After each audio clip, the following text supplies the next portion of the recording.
हम करके दिखाएंगे पेशेंट के ऊपर कि हमें ये मैन्यूवर कैसे करना है, that is a Apley's manoeuvre.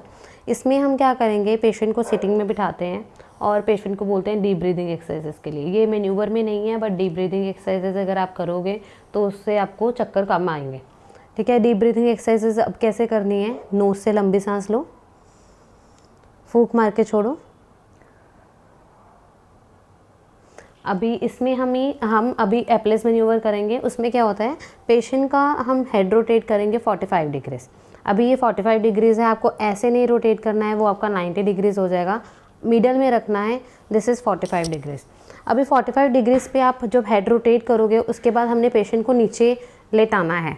अभी क्या 45 डिग्रीज़ में हेड रोटेट करके हम वेट करेंगे 45 टू 60 सेकेंड्स। पेशेंट को चक्कर तो नहीं आ रहे हैं या फिर निस्टेगमस, आई बॉल्स बहुत तेज़ी से मूव तो नहीं कर रहा है, उसको हम बोलते हैं निस्टेगमस।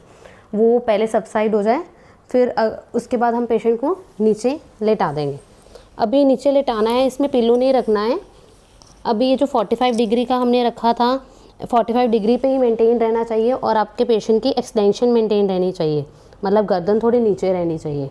अभी इसमें अगर पेशेंट को निस्टेगमस हो रहा है, आई बॉल्स मूव कर रहे हैं या फिर उसको चक्कर आ रहा है, हम इस पोजीशन को 45 टू 60 सेकंड्स मेंटेन करके रखेंगे। इसी में उसके चक्कर सबसाइड हो जाते हैं। ठीक है, ये 45 टू 60 डिग्रीज मेंटेन करने के बाद हम उसके बाद पेशेंट का दूसरी तरफ हेड टर्न करेंगे, वो भी 45 डिग्रीज़ में ही। अभी ये भी आपका एक्सटेंशन में मेंटेन रहना चाहिए। जब ये 45 डिग्रीज़ में मेंटेन रहेगा, ये भी हम 45 टू 60 सेकेंड्स के लिए वेट करेंगे। मतलब अगर पेशेंट को निस्टेगमस है या चक्कर आ रहे हैं, कोई भी सिम्टम आ रहा है, उसमें हम पेशेंट को 60 सेकेंड्स तक वेट करेंगे तो वो सबसाइड हो जाएंगे। उसके बाद हम पेशेंट को बोलेंगे टर्निंग करने के लिए, पर ये 90 डिग्री में नहीं जाना चाहिए, आपका हेड इधर ही रहना चाहिए 45 डिग्रीज़ में। अभी इसमें भी आप 45 टू 60 सेकेंड्स मेंटेन करके रखोगे। उसके बाद हम पेशेंट को बोलेंगे उठने के लिए, लेग्स नीचे करो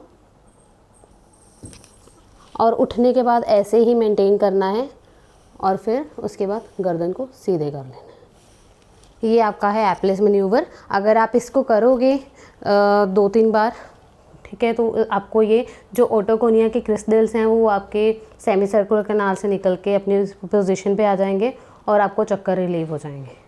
बाकी जो एक्सरसाइजेज हैं मैं आपको नेक्स्ट, और ये आप अगर करोगे तो आपको BPPV की समस्या दूर हो जाएगी। और इसके बाद मैं आपको कुछ सिंपल एक्सरसाइजेस बताऊंगी, ये आप अपने डॉक्टर या फिर किसी सुपरविजन के अंडर ही कीजिएगा, क्योंकि ये आप खुद से नहीं कर सकते हो। अगर आपको अपॉइंटमेंट बुक करनी हो तो कांटेक्ट करिए हायर फिजियो से, higherphysio.com। वहाँ पे आप अपने डॉक्टर से, फिजियोथेरेपिस्ट से अपॉइंटमेंट बुक कर सकते हो और आप अपनी समस्या से निजात पा सकते हो। Thank you.